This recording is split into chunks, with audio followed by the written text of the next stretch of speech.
அமெரிக்காவில எல்லாம் ஒரு குறிப்பிட்ட வயசுக்கு மேல பாத்தீங்கன்னா பிள்ளைங்க சம்பாதிச்சு கொண்டு வரணும். வீட்டில் பையன் இருந்தான், அவனுக்கு வயசாச்சு, அவனுக்கு சம்பாதிக்கவும் தெரியும், ஒன்றும் தெரியாது. அப்பா சொல்றேன், நான் டெய்லி $1 நீ சம்பாதிச்சு கொண்டு வந்தாதான் உனக்கு சாப்பாடு. இவன் வெளியெல்லாம் போய் கிடைக்கல, அம்மா அப்பா தம்பி பிள்ளைக்கு சாப்பாடு கிடைக்காது. அம்மா $1 அப்பா எடுத்து கொடுப்பாங்க. நேரம் அப்பா ஈவினிங் வந்ததும் அப்பா நான் $1 சூப்பர்டா ஒரு கேண்டில் கொடுத்து வச்சுட்டு அதில் அவர் அந்த $1 எரிப்பார். நல்லா எரியுதுல்ல இவன், ஆமா ரெடி சூப்பராக எரியுது. ஒரு நாள் ஆச்சு, ஒரு வாரம் ஆச்சு, இப்படி $1 அம்மா கொடுப்பாங்க, அவன் கொடுப்பான், அவன் எரிப்பார். அம்மா கையில் இந்த $1 தீந்துட்டு இப்போ அம்மா $1 ஓடி நான் உன்னை தருவே, நீ கொடுப்பா, அவர் எரிப்பாரு. என் கையில மொத்தமா இனி என்கிட்ட $1 இல்லைன்னு அவன் வீட்டில் அப்பா கேட்டான். அவன் போய் கஷ்டப்பட்டு அங்கே 4 மூட்டை $1 சம்பாதிச்சு கொண்டு வந்தது. அப்போ அதே போல தீயில வச்சதான் கைப்பிடிச்சான். அப்ப அந்த $1 எரிச்சாதீங்கப்பா, வேண்டாம்ப்பா, இது நான் கஷ்டப்பட்டதுப்பா. அப்பா சிரிச்சு சொன்னார், தெரியும்டா இதுக்குதான் எதுக்கு சொல்றேன், அந்த பிரயாசப்பட்டது கிடைக்காம இருக்கும்போது வலி இருக்கு. அது போல நம்ம இரவு பகலும் பிரயாசப்பட்டு அந்த பலனை இன்னொருத்த வச்சு அனுபவிச்சுட்டு நம்மளை கண்டுக்காம இருக்கும்போது இந்த வலி இருக்கு தெரியுமா, இதெல்லாம் வலி. ஆனா எனக்கு ஒரு தகப்பன் இருக்கிறார், புலம்பலை ஆனந்த களிப்பாய் மாற பண்ணுகிறவர், தோல்வியை ஜெயமாக்குகிறவர், சாம்பலை சிங்காரமாக்குகிறவர், வெட்கத்துக்கு பதிலாக இரண்டத்தனையான பலனை தருகிறவர். அவர் என் மேல் வைத்த அன்பு உண்மை, அவர் என் மேல் வைத்த அன்பு உண்மை.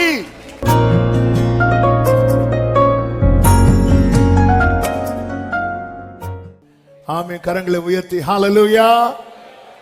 லூக்கா சுவிசேஷம் 22வது அதிகாரம், லூக்கா சுவிசேஷம் 22வது அதிகாரத்தின் 31, 32 வசனங்களை வாசிக்க கேட்கலாம். சீமோனே சீமோனே, இதோ கோதுமையை சுலகினால் புடைக்கிறது போல சாத்தான் உங்களை புடைக்கிறதற்கு உத்தரவு கேட்டுக்கொண்டான். நானோ உன் விசுவாசம் ஒளிந்து போகாதபடிக்கு உனக்காக வேண்டிக் கொண்டேன். நீ குணப்பட்ட பின்பு உன் சகோதரரை ஸ்திரப்படுத்து என்றார்.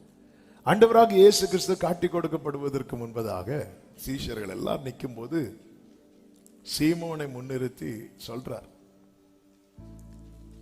சீமோனே சீமோனே, இது கோதுமையை சுலகினால் புடைக்கிறது போல சாத்தான் உங்களைனா யாரை,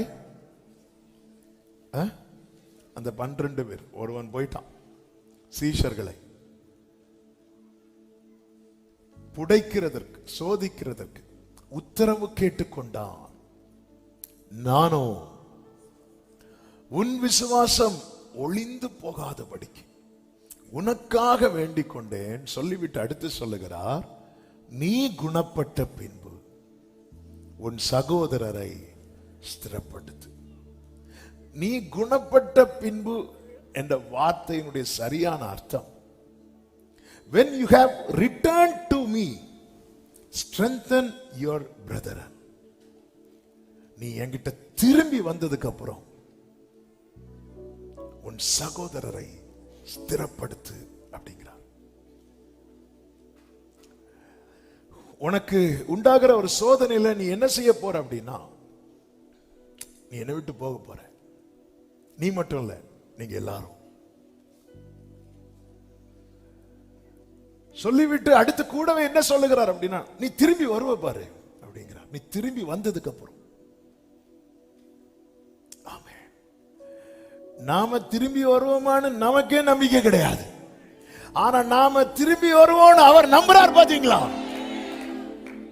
அன்பரே நீரே என்னை நேசித்தீ, நீரே என்னை தேடி வந்தீ,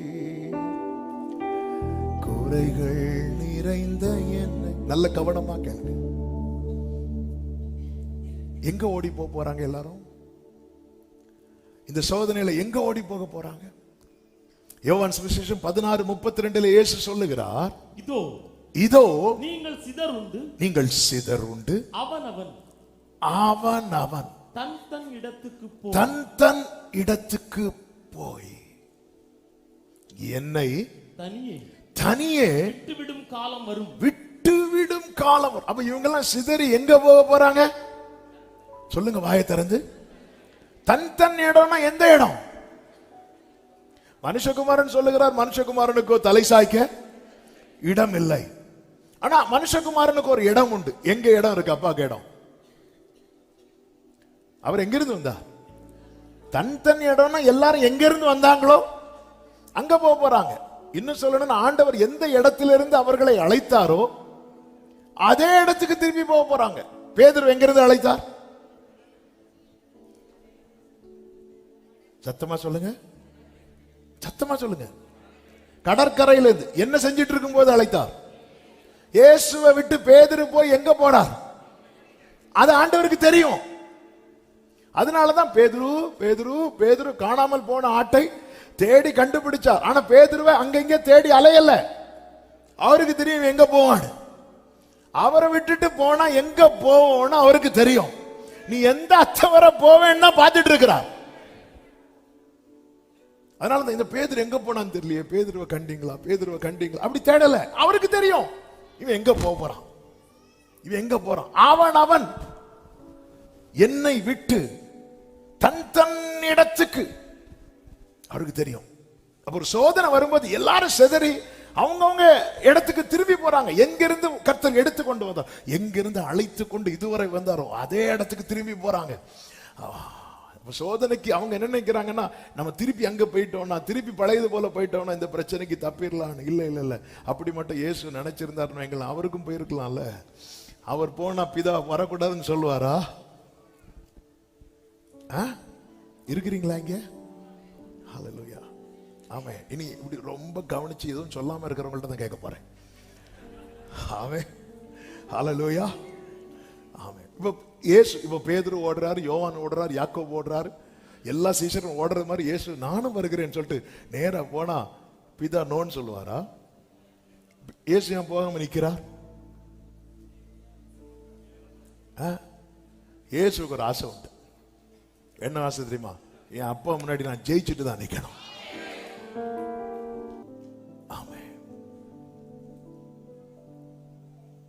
ஆண்டவர் என்ன சொல்வார் தெரியுமா? யோவான் 16:12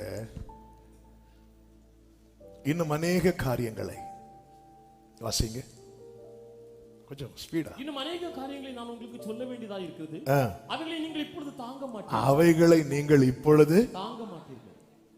பேதுரு இன்னும் நிறைய சொல்லணும். எனக்கு என்ன மேட்டர்னா, ஆண்டவர் எல்லாரும் ஓடி போனாங்க, ஆனா பேதுரு மறுதலிக்கிறது மட்டும்தான் ஆண்டவர் நீங்க சொன்னீங்க. ஹல்லேலூயா. பேதுரு மறுதலிக்கிறதுன்னு சொல்லி இருக்க மாட்டார். அவனா அந்த வாயை விட்டு ஆண்டவர் இவங்க எல்லாம் போனால், ஹல்லேலூயா, பேதுரு மறுதலி சொல்லி இருக்க மாட்டார். நீங்க எல்லாரும் என்னை விட்டு போவீங்க, உங்களை கோதுமை சுலகினால் புடமிடுகிறது போல புடமிட பெர்மிஷன் கேட்டான். நானும் ஆண்டவரே இவங்களாம் போயிடுவான் தெரியல ஆண்டவரே, நேற்று கடல்ல உங்க கூட இவங்க எல்லாம் போனாலும் பேதுருவே கேளு, சேவல் கூவுறதுக்கு முன்னாடி நீ என்னை 3 தடவை மறுதலிப்பாய். எல்லாமே அவருக்கு தெரியும். ஏசாயா 48:8 சொல்லப்பட்டிருக்கிறது, நீ கேள்விப்படவும் இல்லை, நீ அறியவும் இல்லை, ஆதி முதல் உன் செவி திறந்திருக்கவும் இல்லை. அவருக்கு தெரியும். ஆதி முதல் உன் செவி, நமக்கு நல்லா தெரியும். 3 வருஷம் இயேசு அநேக காரியங்களை பேசுவார்ல, எந்த காரியத்தை மட்டும் அவங்க கேட்கவே மாட்டாங்க தெரியுமா? அவருடைய பாடு மரணத்தை மட்டும் கேட்கவே மாட்டாங்க, மீதி எல்லாத்தையும் கேட்பாங்க. பரிசேயருடைய புளித்த மாவு அதை குறித்து பேசும்போது, அந்த அப்பத்தை குறித்து எச்சரிக்கையா இருங்கள் சொல்லும் போது, ஏய் அப்பத்தை எடுத்துட்டு வரல பாத்தியா, அதை பத்தி பேசிட்டு இருக்கிறார். எல்லாம் பேசுவாங்க, எல்லாம் கேட்பாங்க. ஆனா அவர் ரொம்ப பேசினது சீஷர்கள்ட்ட அவருடைய பாடு மரணம். ஆனா சீஷர்கள் அதை குறித்து கொஞ்சம் கூட காதுல வாங்கல, கொஞ்சம் கூட காதுல வாங்கல. ஆனா அது யார் காதுல விழுந்துச்சு தெரியுமா? அண்ணா காய்வா காதுல விழுந்துச்சு. எனவேதான் இயேசு மரித்து இயேசு அடக்கம் பண்ணதும் அவங்க நேர போய் பிலாத்துக்கிட்ட என்ன கேட்கிறாங்க? இப்படி அவன் உயிரோடு இருக்கும் போதே நான் 3ஆவது நாள்ல உயிரோடு. உண்மையிலே இந்த விசுவாசம் சீஷர்களுக்கு இருந்திருந்தா அவங்க அரைக்கதை அடைச்சிட்டு இருக்க, அடுத்த நாள் காலையிலேயே அந்த குருத்தோலையெல்லாம் பிடிச்சிட்டு அந்த கழுதையும் திருப்பி கூட்டிட்டு வந்து கல்றைக்கு முன்னாடி வெயிட் பண்ணிட்டு நின்றுப்பாங்களா மாட்டாங்களா? ஹல்லேலூயா. யார சொன்ன? இப்ப பாரு, 2 பேர் வீட்டையை பிடிச்சு நிக்கிறான். இப்ப கொஞ்ச நேரம் தான் நீ நிப்ப, இப்ப அவர் வெளியே வந்த பிறகு தெரியும் பாரு.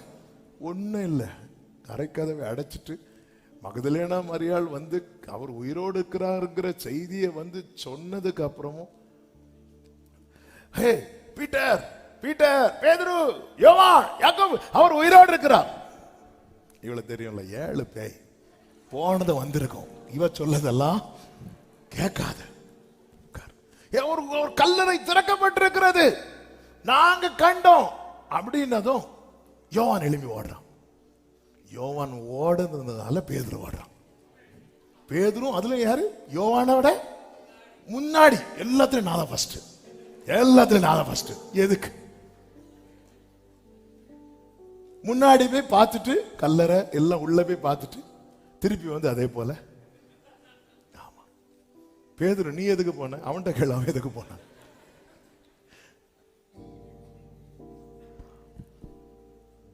எல்லாமே அவருக்கு தெரியும்.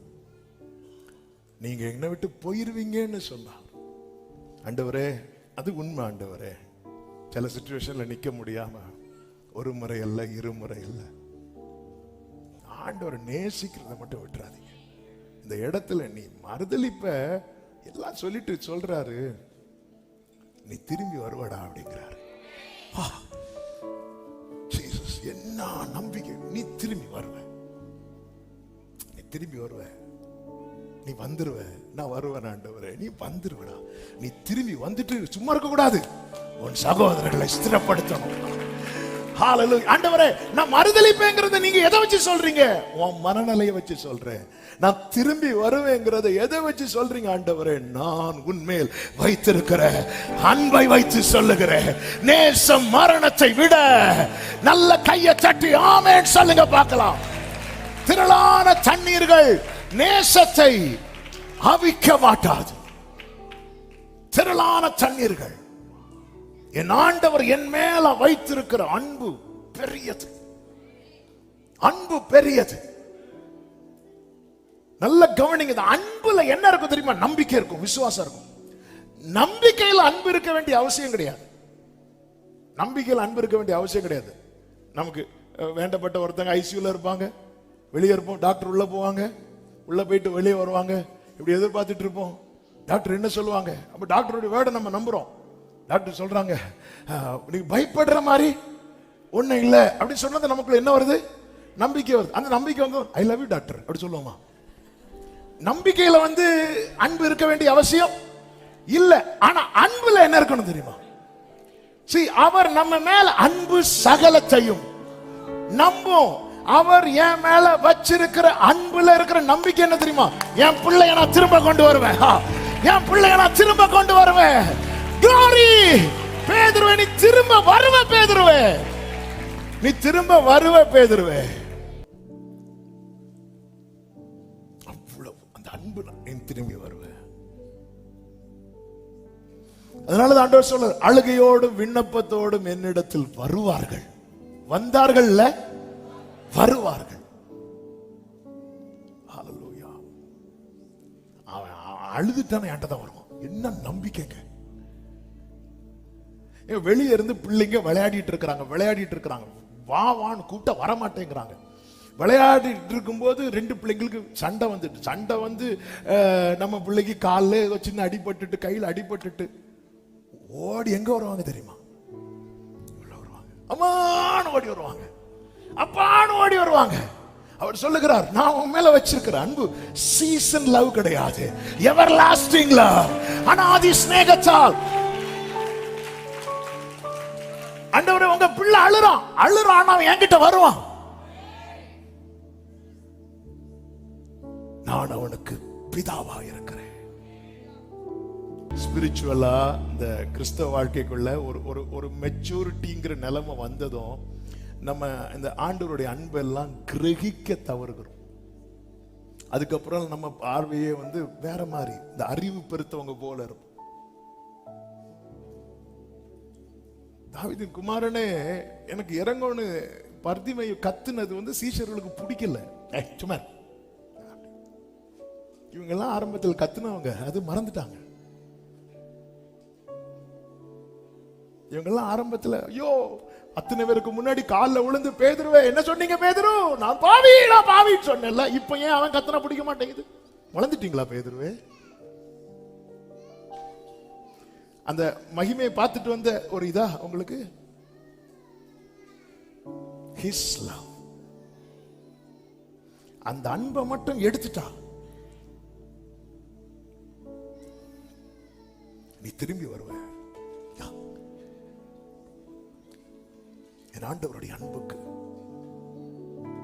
ஈடாக, அதாவது சாத்தான் கொண்டு வருகிற சோதனையை விட என் அப்பா கொண்டு வந்த அன்பு பெருசுன்னு சொல்றவங்க நல்ல கைய தட்டி. எனவேதான் கர்த்தர் வெயிட் பண்ணிட்டு இருக்கிறார். எனவேதான் புலம்பல் 5:21 சொல்லப்பட்டிருக்கிறது, எங்களை திருப்பிக் கொள்ளும், அப்பொழுது திரும்புவோம். கர்த்தாவே எங்களை உம்மிடத்திற்கு திருப்பிக் கொள்ளும். அப்பா திருப்பிருங்கப்பா.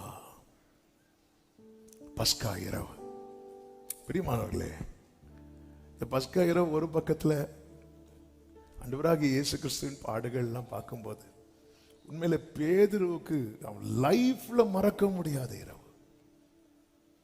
இங்க பேதுருவை பார்க்கும்போது ஆண்டவர் உண்மையிலேயே யோவான் மார்பில் சாய்ந்திருந்தாலும் ஆண்டவர் அந்த வெறித்தனமா நேசித்தது யாருன்னு பாத்தீங்கன்னா பேதுரு தான். ஒருத்தங்களை ரொம்ப நேசித்த ஒருத்தங்களை நம்ம ஒருத்தங்களை ரொம்ப நேசித்து அவங்கள நம்ம ஏதோ ஒரு விதத்துல ரொம்ப காயப்படுத்துவோம் தெரியுமா, அந்த நாளை நம்ம லைஃப்ல மறக்கவே முடியாது. நம்ம லைஃப்ல அப்படிப்பட்ட நாட்கள் இருக்கிறதா? ஆண்டவரே 1-2 நான் ஞாபகத்தில் வைக்க முடியும்.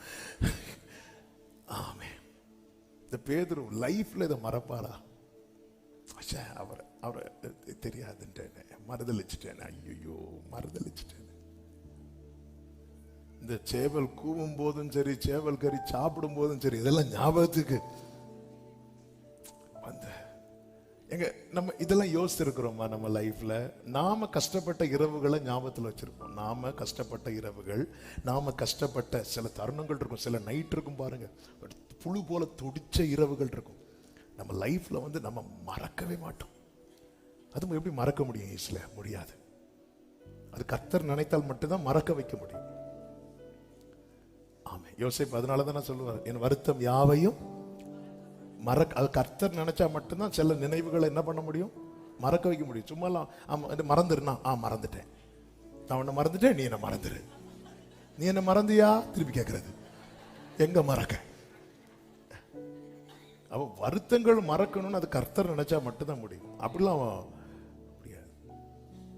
ஆனா நம்ம ஆண்டவரே இந்த நைட்டு நான் உங்களை ரொம்ப காயப்படுத்தின இரவு இல்லப்பா அப்படின்னு நினைச்சு ஃபீல் பண்ணிருக்கிறோம். நம்ம லைஃப்ல நம்ம ஃபீல் பண்ணுவோம். எப்போ தெரியுமா? அந்த பேதுருவை மாதிரி ஆண்டவரை நேசிக்க ஆரம்பிச்ச ஃபீல். இந்த பேதுரு வெளியே போய் மனம் கசந்து 3 வருஷத்துல பேதுரு கத்தி இருக்கிறார். ஐயோ ஆவேசம் கத்தி இருக்கிறார், அங்க சாகோரம் இப்படி எல்லாம் கத்தி இருக்கிறார்.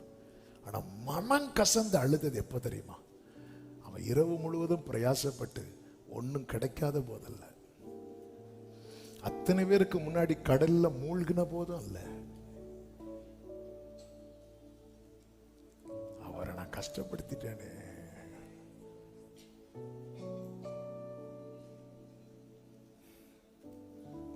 இப்படி அழுகிறவனுக்கு அவர்கிட்ட எப்பவுமே மேன்மையான ஸ்தானம் இருந்துட்டே இருக்கும்.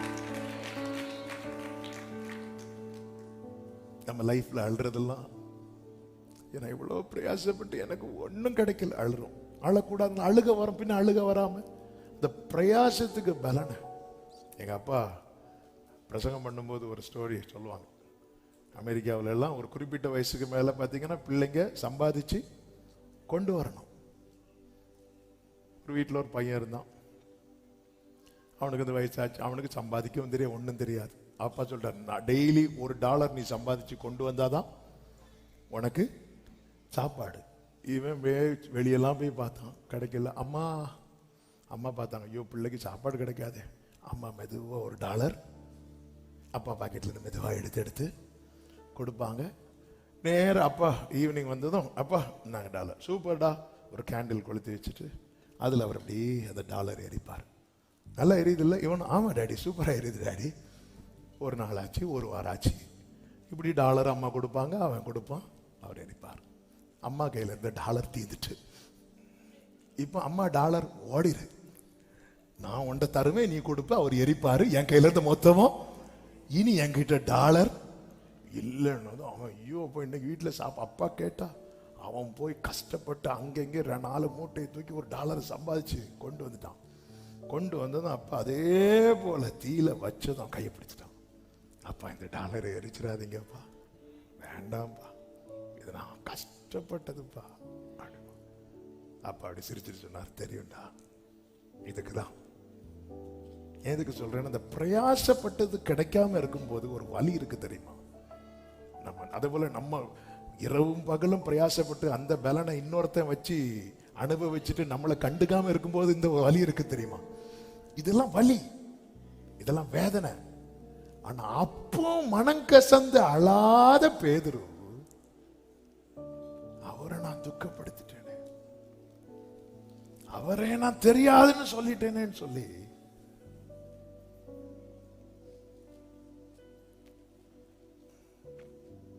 அதாவது பைபிள்ல இருக்குது, விருந்து விட்டு போவதை பார்க்கலாம். அதே போல சில டைம்ல எப்படி இருந்து நம்ம துக்கப்படும். இந்த ரட்சிப்பு கேட்ட கவலை படணும்னு பைபிள்ல இருக்கு. வேற எதை பத்தி நீ கவலைப்படாதுன்னு சொல்லி இருக்கு. அதே நேரத்தில் ரட்சிப்பு கேட்ட கவலை வேணும். அப்பதான் நாம யார், நம்ம இல்லாண்டவரே, நாம் மீறுகிறவன், எஸ்,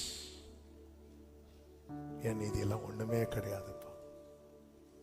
அன்பரே நீரே என்னை, கைகளை உயர்த்தி, எஸ், நீரே என்னை தேடி வந்தீர், குறைகள் நிறைந்த என்னை, அன்பரே நீரே ஷலமகரமா மலரதம். Thank you Jesus, நன்றி மறந்து. அதாவது நம்ம இப்ப பாருங்க, ஒரு பிள்ளை வந்து எக்ஸாம் எழுதிட்டு வந்துட்டு கடந்த நாள்ல ஒரு தாயார் வந்து அழுறாங்க. இங்கேயா வெளியான்னு தெரியல. எனக்கு அது வந்து ஒரு பெரிய ஒரு பையனுக்கு எக்ஸாம் முடிஞ்சிட்டு, 12th முடிச்சிட்டு, சரி முடிஞ்சிட்டு, அவன் நல்லா எழுதலைன்னு ஃபீல் பண்றான் பாஸ்டர்ன்னு சொல்லிட்டு அழுறாங்க. சரி, நாங்கெல்லாம் அழ மாட்டோம், அவன் எப்படியாவது பாஸ் ஆயிரணும்னு இந்த தாயார் துடிக்கிறாங்க. அப்ப அவன் உண்மையில வந்து அம்மா கிட்ட ஃபீல் பண்ணதும் அந்த பாரத்தை யாருக்குள்ள போகிறது தெரியுமா? தாயாருக்குள்ள போயிருது. அவன் ஃபீல் பண்ணாம இருந்திருந்தா தெரியாது. எப்படி எழுதுன?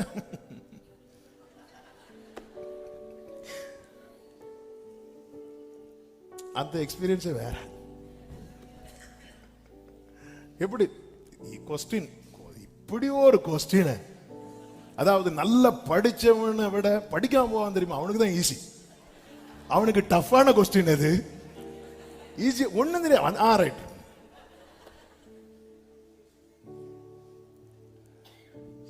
ஆனா இந்த பையன் போய் வீட்டுல போய் ஃபீல் பண்றான், அம்மா எனக்கு தெரியலம்மா, நான் எப்படி எழுதுறேன்னு தெரியல. சத்தம் போட்டிருப்பாங்க, எல்லாம் பண்ணிருப்பாங்க. இப்போ அவன் அழுறத பார்த்து அந்த தாயாரோட இருதயம் வந்து துடிக்குது. இப்போ தாயார் என்ன, அவங்க வந்து நிக்கிறாங்க, என் பிள்ளை பாஸ் ஆயிரணும். தாயாரால் அந்த பிள்ளையை பாஸ் ஆக்க முடியாது. ஆனா எனக்கு ஒரு தகப்பன் இருக்கிறார், புலம்பலை ஆனந்த களிப்பாய் மாற பண்ணுகிறவர், தோல்வியை ஜெயமாக்குகிறவர், சாம்பலை சிங்காரமாக்குகிறவர், வெட்கத்துக்கு பதிலாய் இரண்டத்தனையான பலனை தருகிறவர். அவர் என் மேல் வைத்த அன்பு உண்மை, அவர் என் மேல் வைத்த அன்பு உண்மை. பேதுரு அந்த துக்கமான இரவு அவன் வெளியே போய் மனம் கசத்து, ஏன் எப்படிப்பட்ட சோதனை பாருங்கள். ஆக்சுவலி நான் செய்திக்குள்ளே போகல, எல்லாரும் அந்த உள் வாங்கணும் கிறிஸ்துவின் அன்பை. ஆண்டவர் வந்தார், மரித்தார், போனார், இல்ல, உள் வாங்கணும். இங்க பாருங்க எப்படிப்பட்ட சோதனை, யாருக்கு சோதனை பாருங்கள். 28, 29 30 வசனங்களிலே சொல்லப்பட்டிருக்கிற லூக்கா 22:28 முதல் வாசியுங்கள். மேலும் எனக்கு நேரிட்ட சோதனைகளில் என்னோட கூட நிலைத்திருந்தவர்கள் நீங்களே ஆகையால் என் பிதா எனக்கு ஒரு ராஜ்யத்தை ஏற்படுத்தினது போல நானும் உங்களுக்கு ஏற்படுத்துகிறேன். நல்ல கவனமா கேளுங்க. என் கூட நிக்கிற தெரியுமா ஆண்டவர் சொல்லுகிறார் சீஷர்களை பார்த்து, நான் உனக்கு ஒரு ராஜ்யத்தை ஏற்படுத்துகிறேன். இஸ்ரவேலின் 12 கோத்திரங்களை நியாயம் தீர்க்கிறவர்களாய் சிங்காசனங்களின் மேல் உட்காருவீர்கள். அடுத்த வசனம். பின்னும் கர்த்தர், சீமோனே சீமோனே, இதோ கோதுமையை சுலகினால் புடைக்கிறது போல சாத்தான் உங்களை புடைக்கிறதற்கு. நல்ல கேட்டீங்களா? இப்ப யார சாத்தான் எப்படி சோதிக்கிறான் தெரியுமா? புடைக்கிறது, கோதுமையை சுலகி. அப்ப யாருதான் சாத்தானுடைய டார்கெட் தெரியுமா? அந்த தேவ ராஜ்யத்துல யாருக்கு தேவன் உயர்ந்த ஸ்தானங்களை வைத்திருக்கிறாரோ அவர்களை சாத்தான் இந்த பூமியிலே கண் வைத்து சுற்றி கொண்டிருக்கிறார். அதனாலதான் நீங்க கிங்டம் ஒர்க், ஏதாவது ஆண்டவருக்கு அடுத்த காரியத்தை செய்ய ஒரு ஸ்டெப் எடுத்து வச்சு பாருங்க, வந்து நிப்பான். நல்ல கவனமா கேளுங்க. ஆமென். பிரதர், நீங்க ஊழியம் செய்யலையா? ஊழியம் செய்யலன்னு தான் நினைச்சேன் பிரதர். ஆனா இன்னொருத்தர் இப்படிதான் ஊழியத்துக்கு வந்ததும் அவருக்கு வேலை போச்சு. நமக்கு இருக்கிறதே எதுக்கு வம்புன்னு நான் நீங்க அன்னைக்கு ஆண்டவரை பத்தி 4 பேர்ட்ட சொல்லிட்டு இருந்தீங்களே, சொன்ன ஆரம்பிச்சதுல இருந்து என் மனைவி என்ன இப்படி பார்க்கறான். அதனால இங்க பாரு, ஆண்டவர் எடுத்தது என்ன சொல்லிருப்பாரு? சாத்தான் கையில உன்னை வந்து அப்படி இல்லை. ஆண்டவர் என்ன சொல்றாரு தெரியுமா? இங்க பாரு, நான் உனக்கு ஏற்படுத்துறேன். நீ இங்க இப்படி மேல பாரு, நான் உன்னை எங்க வச்சிருக்கிறேன் பாரு பேதுருவே. 12 சிங்காசனங்களை போட்டு ஹல்லேலூயா படகுல கொந்தளிக்கும் போது, ஆமென், இந்த போட் இன்னைக்கா நாளைக்கான்னு அந்த போட்ல இருந்த 12 பேருக்கு ஆண்டவர் சொல்றாரு. அவருக்கு பசியா இருந்த போது ஆகாரத்துக்காக பல ஊரு தேடி போய் வாங்கிட்டு வந்தாங்கல்ல, அவர்கள்ட்ட சொல்றாரு, நான் 12 சிங்காசனங்கள்ல உங்களை ராஜ்யத்துல நியாயம் தீர்க்கிறவர்களாய் உட்கார வைக்க போகிறேன். அதனால சாத்தான் வந்து உங்களை சோதிக்க உத்தரவு கேட்டுக்கொண்டான். எப்படிப்பட்ட சோதனையா? கோதுமையை சுலகினால் புடைகிறது எதற்காக? சுத்தப்படுத்துறதுக்காக. சுத்தப்படுத்துறதுனா கோதுமையிலிருந்து எதை விளக்குவாங்க? பதரை. இது யாருக்கு வேலை? ஆண்டவருடைய வேலை. தூற்றுக்கூடை அவர் கையில் இருக்கிறது. கோதுமையை களஞ்சியத்தில் சேர்ப்பார், பதையோ இந்த சாத்தான் பாருங்க டூப்ளிகேட். அவர் என்ன பண்றாரோ அப்படியே தான் வந்து பண்ணுவான். அவனும் ஒரு தூட்டு கூட வச்சிருக்கலாம், அவனும் ஒரு சொலகம் வச்சிருக்கலாம். கர்த்தர் சோதிக்கிறது எதுக்கு தெரியுமா? சுத்தப்படுத்த. சாத்தான் சோதிக்கிறது எதுக்கு தெரியுமா? விசுவாசத்தை ஒளிந்து போக பண்ண. ஆனா அவனை குறித்து நீங்க பயப்பட வேண்டாம். நம் கர்த்தர் யூத ராஜ சிங்கம். சாத்தான எப்படிதான் வருவானோ? கர்ச்சிக்கிற சிங்கம் போல. சிங்கம் கிடையாது, அவன் அசிங்கம். ஆனா வரது எப்படிதான் வருவான்? சிங்கம் போல. எவனை? சிங்கம் விழுங்குமா கடிக்குமா? ஆனா இவனுக்கு கொடுத்தா இவனுக்கு கடிக்க முடியாது. முறுக்க நம்ம எப்படி சாப்பிடுவோம் தெரியுமா? கடிச்சு. ஆனா சிலர் பார்த்திருக்கீங்களா? நல்ல கௌர வச்சு. ஏன்னா இவன் சிங்கம் போல வந்தாலும் இவனுக்கு என்ன முடியாது? ஏன் கடிக்க முடியாது? சிலுவையில அவன் தலையை நசுக்கிட்டான், சாத்தானுடைய பற்களை தகர்த்து போட்டான். பெரிய தேவனை ஆராதிக்கிறோம். அவர் சொல்றார், பேதுருவே, நீ திரும்பி வருவ, நீ திரும்பி வருவ. அப்ப அவனுடைய டார்கெட் என்ன தெரியுமா? இவனுக்குள்ள இருக்கிற விசுவாசத்தை ஒளிய பண்ணிடணும், இவனுக்குள்ள இருக்கிற அன்பை ஒளிய பண்ணிடணும், இவனுக்குள்ள இருக்கிற ஆண்டவருக்காக ஏதாவது செய்யணுங்கிற காரியத்தை ஒளிய பண்ணிடணும். இதுக்குதான் சோதனை கொண்டு வரான் சாத்தான். தேவ பிள்ளைங்க விசேஷமாய் தேவனோடு இணைந்து தேவன் மேல அன்பா இருக்கிறவங்க கிட்ட கொண்டு வருகிற சோதனையினுடைய பிரதான நோக்கம் என்ன தெரியுமா? உனக்குள்ள இருக்கிற விசுவாசத்தை ஒளிய பண்ணணும், உனக்குள்ள இருக்கிற தேவனுடைய அந்த அன்பு, தேவன் மேல இருக்கிற வாஞ்சை, அதனால அந்த ஆதி அன்பு எல்லாம் அவன் அப்படி. ஆண்டவருடைய டார்கெட் கோதுமை, சாத்தானுடைய டார்கெட் பதர். ஏன்னா சாத்தாண்ட இருக்கிறது களஞ்சியம் கிடையாது, அக்கினி. அவன் எங்க தள்ளப்பட்டவன்? அக்கினி. அக்கினியில கோதுமைக்கு இடம் கிடையாது, அக்கினியில பதருக்கு தான் இடம். அப்ப நம்மள அழுக்காக்கணும், நம்மை பதறாக்கணும். நல்ல கனி கொடாத மரம் எல்லாம் வெட்டுண்டு அக்கினியிலே. ஆவியானவர் சபைகளுக்கு சொல்லுகிறதை காதுள்ளவன் கேட்க கடவான். அதனாலதான் ஆண்டவர் சொல்லுகிறார், என்னிடத்தில் திரும்புங்கள் என்று சொல்லுகிறார். ஏன் நிக்க முடியல பல சோதனைகள்? இவ்வளவு ஸ்ட்ராங்கா இருந்த, இவ்வளவு ஆண்டவருக்காக நின்ற பேதுருவுக்கு ஏன் நிக்க முடியாம போச்சு? பேதுருவுக்கே நிக்க முடியலன்னு வரும்போது இது எவ்வளவு பெரிய சேலஞ்சான காரியமா இருக்கிறது. நாம் ஆண்டவருக்காக படகு நிறைய மீனை வேண்டான்னு தூக்கி போட்டு வந்தவர். கடல்ல இயேசு தனியா நிற்கும் போது இறங்கி நிற்கிறார். உம்மிடத்தில் வர, நான் கடல் மேல் நடந்து அக்கறைக்கு போகன்னு கேட்டிருக்கலாம். நான் கடல் மேல் நடந்து உங்ககிட்ட வரணும். பேதுருக்கு ஆசை எல்லாம் உங்ககிட்ட, உங்க கூட.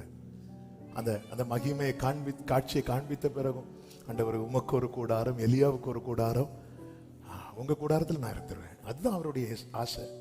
இப்படி ஆண்டவரை இவ்வளவு நேசித்த பேதுருக்கு ஏன் இந்த சோதனையில நிக்க முடியாம போயிடுச்சு? ஒரு 5 காரியங்களை வேகமாக சொல்லி செபிக்க விரும்புகிறேன். 1, உறுதி இல்லாத நிலை. இந்த பேதுருவை பொறுத்த வரைக்கும் பாத்தீங்கன்னா அவர்கிட்ட நிறைய அவசரம் இருந்துச்சு, வேகம் இருந்துச்சு. ஆனா எது மிஸ் ஆச்சு அப்படின்னா அந்த உறுதித்தன்மை மிஸ் ஆச்சு. நீங்க இந்த கடல்ல இறங்கும் போது கூட பாருங்க, இயேசுவை பார்த்துட்டே தான் இறங்குவார். இறங்கிட்டு என்ன பண்ணுவார்னா, இயேசு கிட்ட போகிறது வரைக்கும் அவரை பார்க்க அவரால், பேதுரால முடியல. அதுக்கடையில வெளியே பார்க்கிறார்.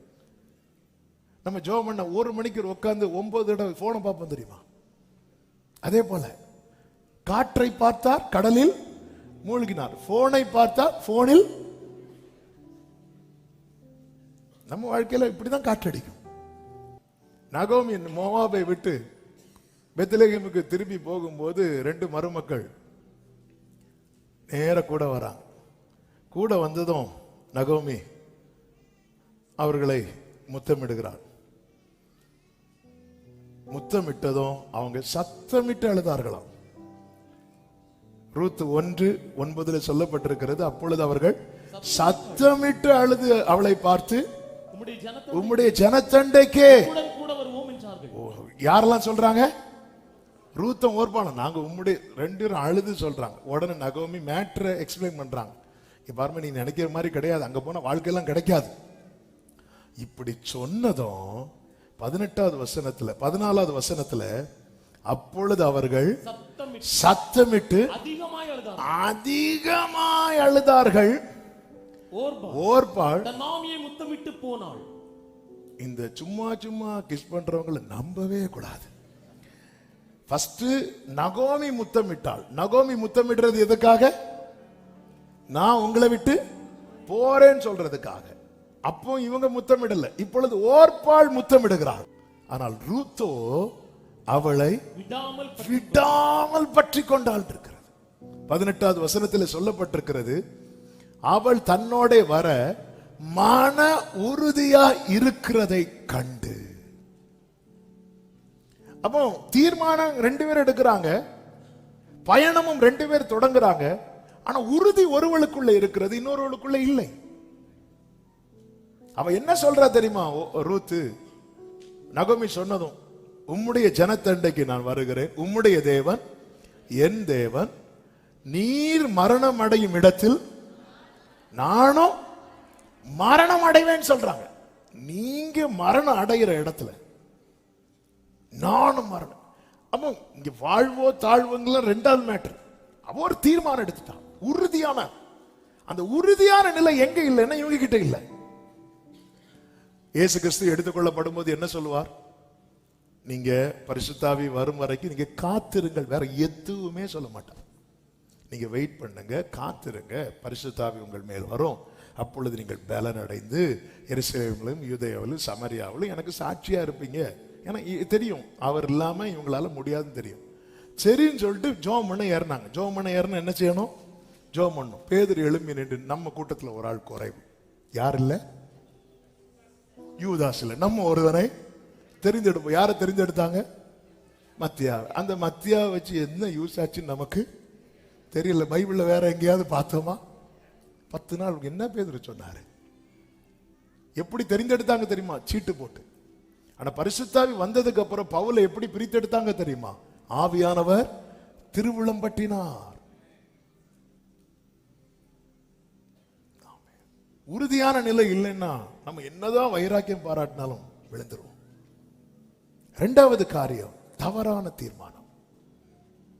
நிலைக்க முடியாமல் போவதற்கு 2வது தவறான தீர்மானம்.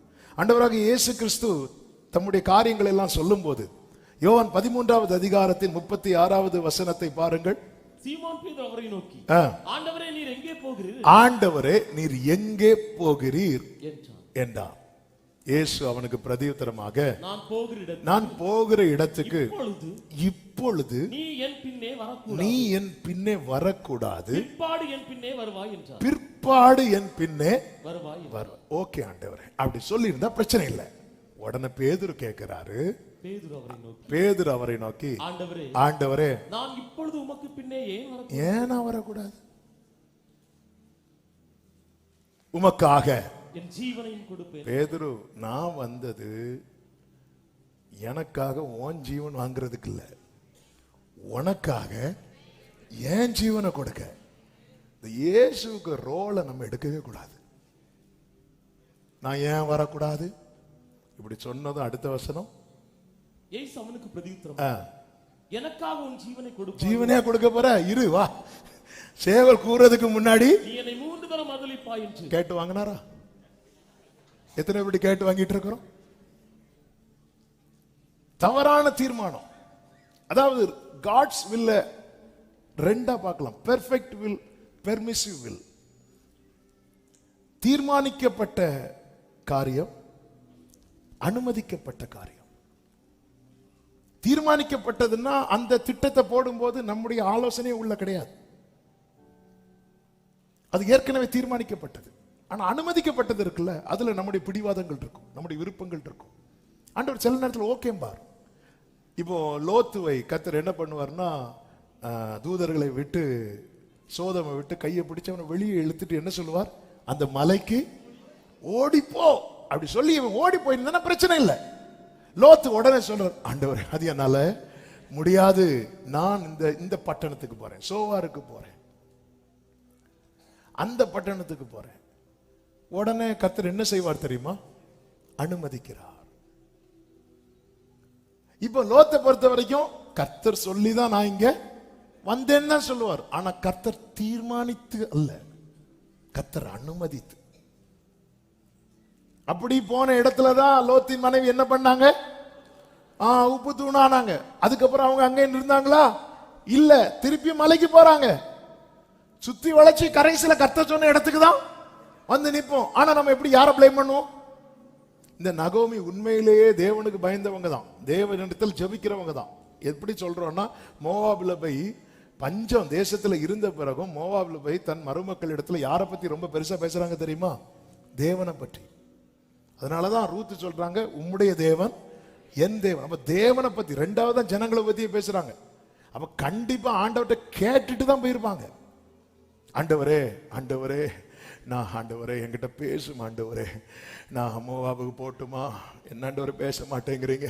நான் மோவாபு போட்டுமா? பேசவே இல்லையா ஆண்டவரே? பேசும் ஆண்டவரே, பேச மாட்டேங்கிறீங்களே. நியாயாதிபதிகளுங்க இருக்கு. ஆண்டவரே உனக்கு இருக்கிற பலத்தோட போ ஆண்டவரே என்னோடு.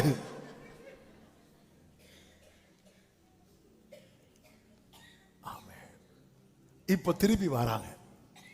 திருப்பி வரும்போது என்ன சொன்னாங்க தெரியுமா? சர்வ வல்லவர் எனக்கு கசப்பை அவர் பார்த்தார்.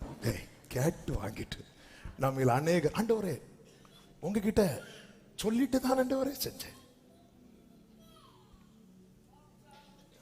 சொல்லிட்டு தானே. அனுமதிக்கிறார், சில காரியங்களை அனுமதிக்கிறார். ஆனா அது ஏற்கனவே தீர்மானிக்கப்பட்டதா? பேதுரு வராத, பிற்பாடு வருவேன்னு சொன்னது அவன் இருந்திருக்கணும்.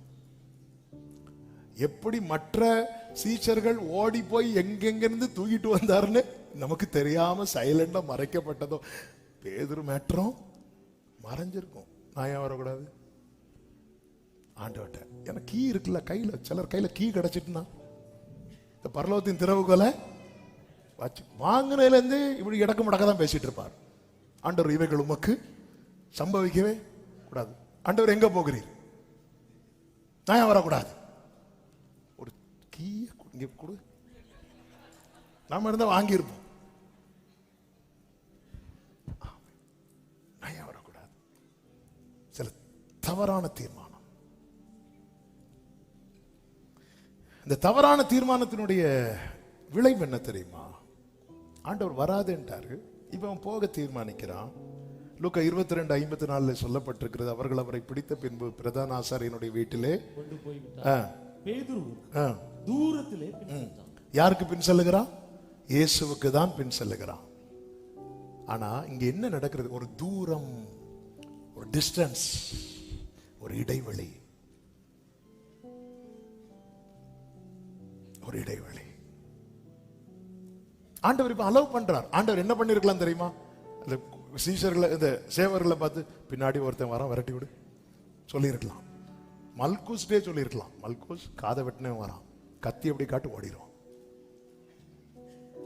அனுமதிச்சிட்டார். ஏன்னா தீர்மானிக்கப்பட்ட காரியத்தை தட்டி விட்டு, ஆண்டவரே ஆண்டவரே ஆண்டவரே நான் ஏன் வரக்கூடாது? ஆண்டவர் நான் ஏன் வரக்கூடாது? சரிப்பா வா, கர்த்தர் என்னை அனுமதித்து விட்டார். ஆனா என்ன ஆகுது தெரியுமா? ஆண்டவருக்கு அவனுக்கு இடையே ஒரு தூரம். அவன் உண்மையிலே அவன் ஒரு சீஷனாய் தான் பின்பற்றுகிறான், இயேசுவை தான் பின்பற்றுகிறான், எல்லாம் கரெக்ட் தான். ஆனா ஏதோ ஒரு தூரம் இருக்கிறது. ஆராதனை கட்டாகல, ஜெபம் கட்டாகல, ஆனா ஏதோ ஒரு டிஸ்டன்ஸ். என் லைஃப்ல என்ன நடக்கிறது? தீர்மானிக்கப்பட்டது நிறைவேறினா என்ன உண்டாகும் தெரியுமா? நீ பத்ம தீவுல இருந்தாலும் அவர் பக்கத்துல இருப்பார்.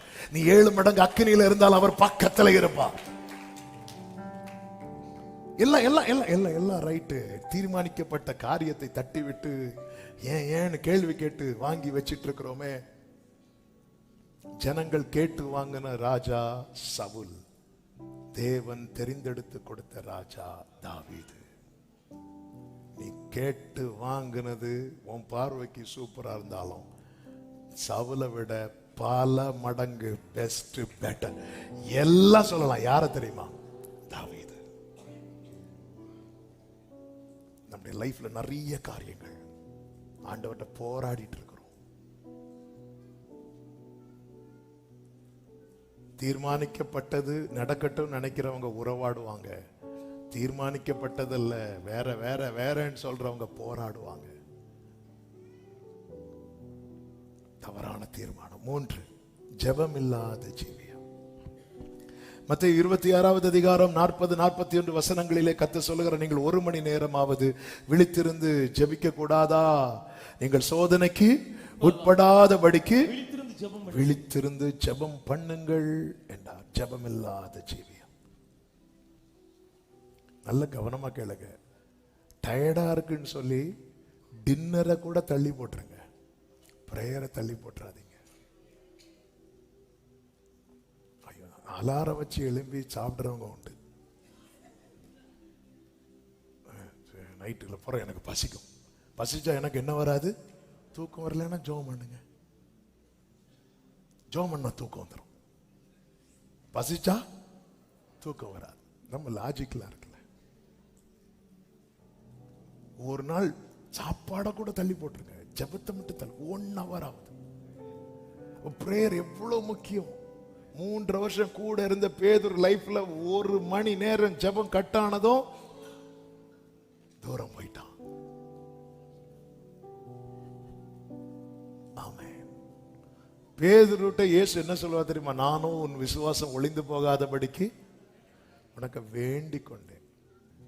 பேதுருட்ட இயேசு சொல்ல, நான் வேண்டிக் கொண்டேங்கிறார். பேதுரு பார்க்க அவர்தான், அவரை விட யாரு ஜெபம் பண்ணும்? அப்பா, அவர் பிரேயர், அவருக்கு ஜெபம் இருக்க, அவர் மட்டும் ஊக்கமா ஜெபம் பண்ணிட்டாரு.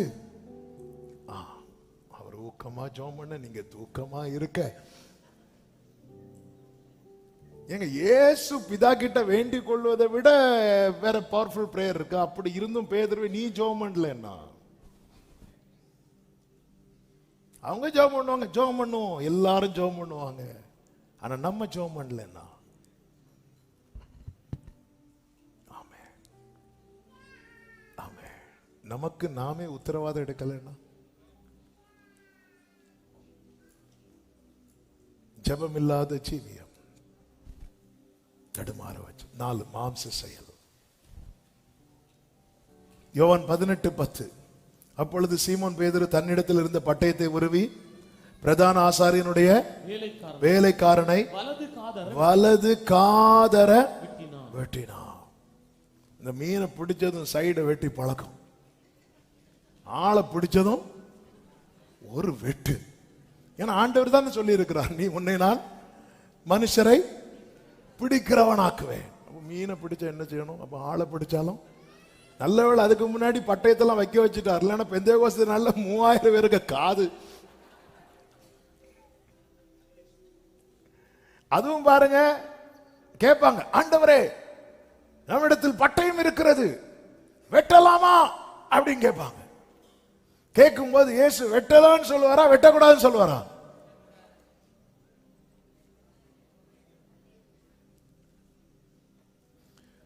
உண்மையில அவர் ஒண்ணுமே சொல்லல.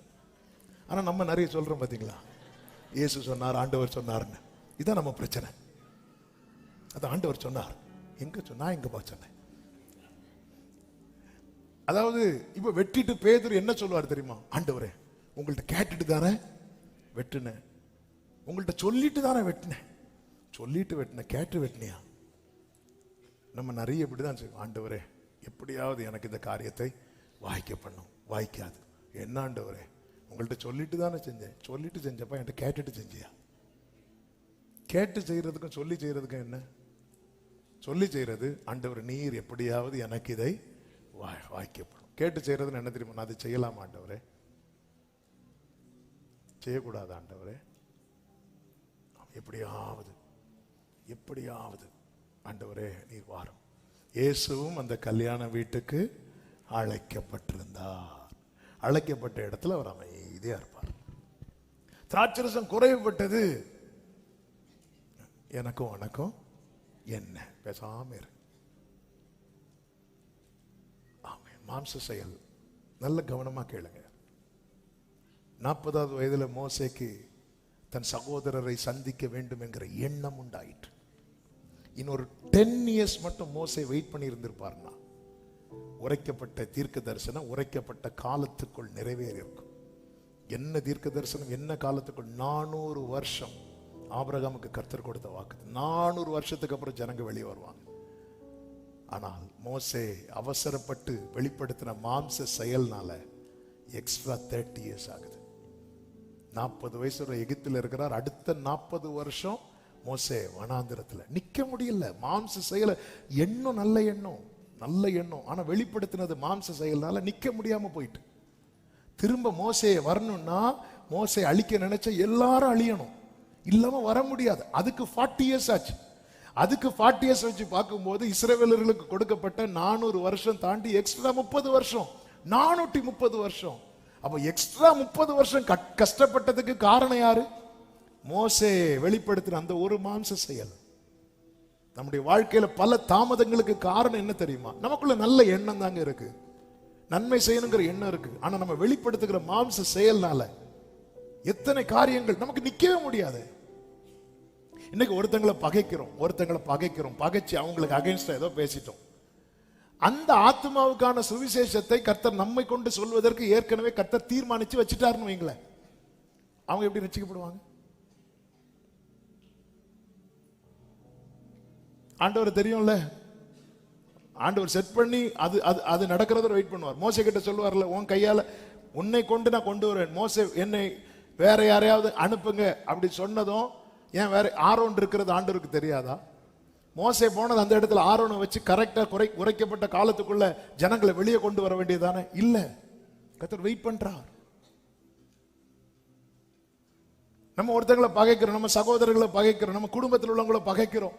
அதாவது நம்ம பக்கத்து வீட்டில் உள்ளவங்க அவங்க ரட்சிக்கப்படாதவங்களும் இருப்பாங்க. அவங்களுக்கான ரட்சிப்பின் சுவிசேஷத்தை நம்ம வயல தான் வச்சிருப்பார். நம்ம தான் அந்த அப்பத்தை கொண்டு போடுகிற காக்கா. நமக்கு தெரியாது. நம்ம என்ன வந்தாலும் நான் இவங்கள்ட்ட பேச மாட்டேன். ஆண்டவர் பாப்பார். ஏய், எசேக்கியேல்ட்ட சொல்லுவார்ல, அவன்கிட்ட சொல்ல வேண்டியது நீ சொல்லாம அவன் செத்துட்டான், அந்த ரத்த பலியனா உன்கிட்ட கேட்பேன் அப்படின்னு. நீ சொல்லியும் அவன் திருந்தாம போயிட்டானா அந்த ரத்த பலிக்கு நீ நீங்களாக்கி இருப்ப. இந்த தவறான முடிவுனால நிக்க முடியாம போயிட்டு.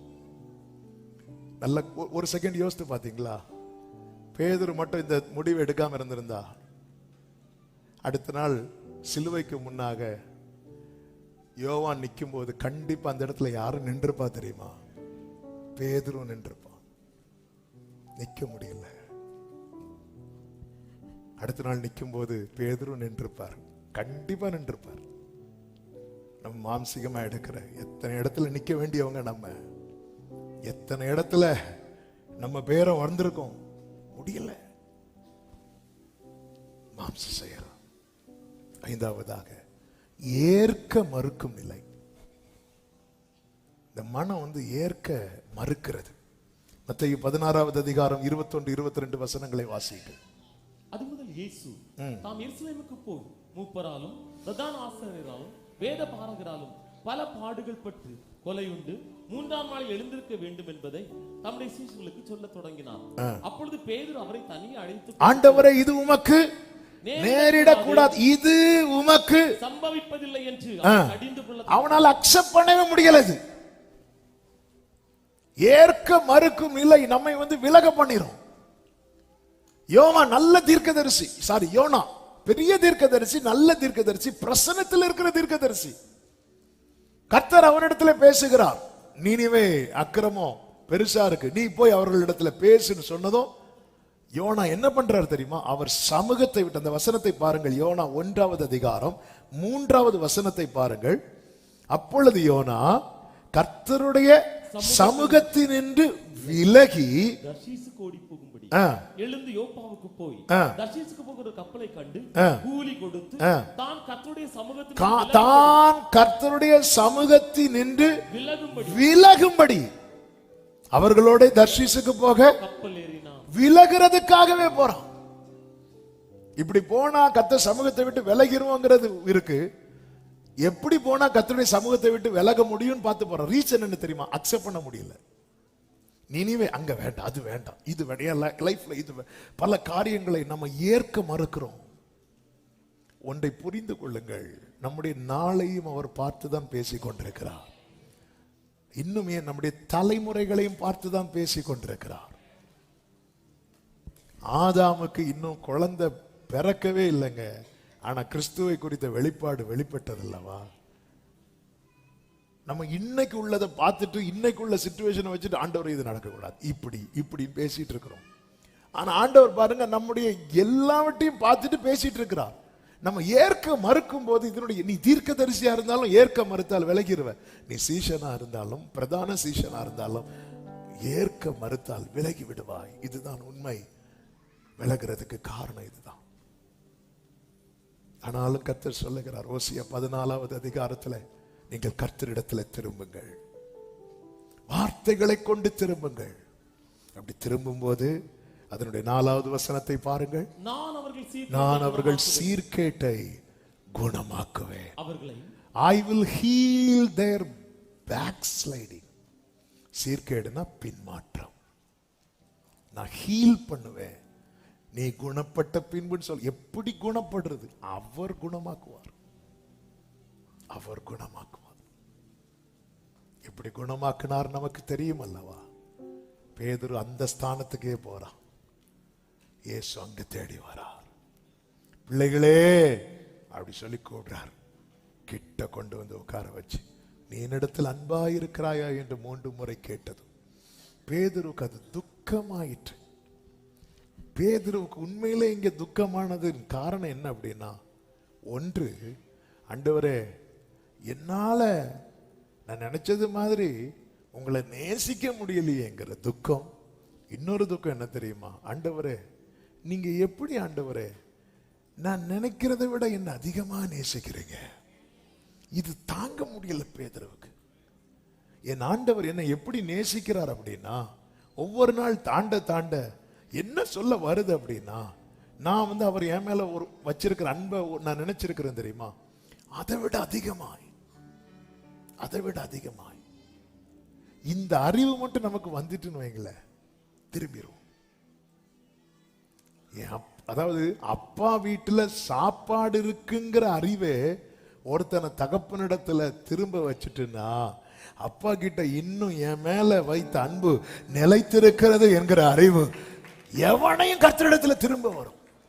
அப்படிதான் பேதுரு கர்த்தரிடத்தில் திரும்பினான். ஆமென். ஆண்டவர் சொல்லுகிறார், அவர்கள் சீர்கேட்டை நான் குணமாக்குவேன், அவர்களை மனப்பூர்வமாய் சிநேகிப்பேன், என் கோபம் அவர்களை விட்டு நீங்கிட்டு. கர்த்தரிடத்தில் திரும்ப முடியலையா, அப்பா கிட்ட கேளுங்க, கர்த்தாவே எங்களை திருப்பிக் கொள்ளும், நாங்கள் திரும்புவோம். பூர்வ நாட்களை போல புலம்பல் 5:21 எங்கள் நாட்களை புதியவைகளாக்கும். எல்லாரும் அப்படி எழுந்து நிற்கலாம். எங்களோடு பேசினீர், நீர் எங்கள் மேல் வைத்த அன்பு எவ்வளவு பெரியது, உடைய அன்பு மாறாது. எஸ் லார்ட், எங்களை குணமாக்கும், திருப்பிக் கொண்டு வார், நிலைத்திருக்கப்படும், கடைசி வரை உம்மோடு நிலைத்திருக்கணும், உம்மில் நிலைத்திருக்கணும். ஒவ்வொருவரையும் அப்படியே நடத்தும். எங்கள் வாழ்க்கையில் இருக்கிற சீர்கேட்டை குணமாக்கும். பூர்வ காலத்தில் இருந்தது போல எங்கள் நாட்களை புதியவைகளாக்கும். ஒவ்வொருவரையும் அப்படியே ஆசீர்வதிங்க. இந்த மாத இறுதி வருகிற புதிய மாதம் ஒவ்வொருவருக்கும் நன்மையாய் ஆசீர்வாதமாய் இருக்க அனுகிரகம் செய்யும். கர்த்தர் ஆளுகை செய்யும், ஆசீர்வதியும், சமாதானத்தோடு அனுப்பி சாட்சியாய் கொண்டு வாரும். எல்லா மகிமை கனம் துதி ஸ்தோத்திரங்களும் ஒருவருக்கே செலுத்துகிறோம், இரட்சகர் இயேசு கிறிஸ்துவின் நாமத்தில் பிதாவே. ஆமென். என் ஆத்துமாவே கர்த்தரை ஸ்தோத்திரி, முழு உள்ளமே அவருடைய பரிசுத்த நாமத்தை ஸ்தோத்திரி. என் ஆத்துமாவே கர்த்தரை ஸ்தோத்திரி, கர்த்தர் செய்த சகல உபகாரங்களை மறவாதே. ஆமென். நம்முடைய கர்த்தராகிய இயேசு கிறிஸ்துவின் கிருபையும் பிதாவாகிய தேவனுடைய அன்பும் பரிசுத்த ஆவியானவருடைய ஐக்கியமும் சிநேகமும் பாதுகாவலும் நம் அனைவரோடும் எல்லா பரிசுத்தவான்களோடு கூட கர்த்தருடைய வருகை மட்டும் தங்கி இருப்பதாக. ஆமென். ஹalleluya. God bless you. கர்த்தர் உங்களை ஆசீர்வதிப்பாராக. ஆமென்.